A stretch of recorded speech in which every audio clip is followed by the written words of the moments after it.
We will show you how to connect the docking station and charge the iMOW robotic mower. Start by shortening the wires. Slightly tension the wires and cut them off along the edge of the docking station with a wire cutter.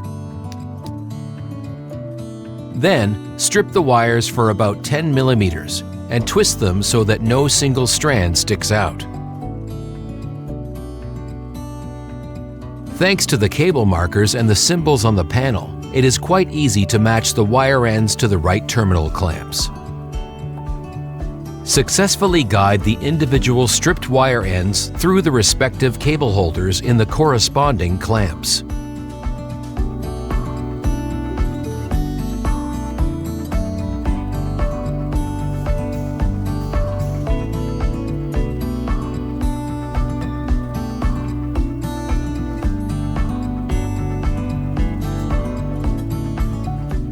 Then close the cover and replace the hood until it audibly and noticeably snaps into place.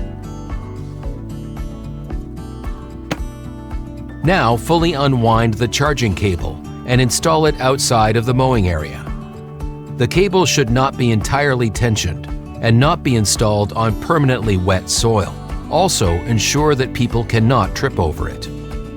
Now connect the charging cable with the plug of the power supply and connect the mains plug to a correctly installed socket. Finally, move the iMOW robotic mower as far as possible into the docking station. The mower will now perform a system start and will charge.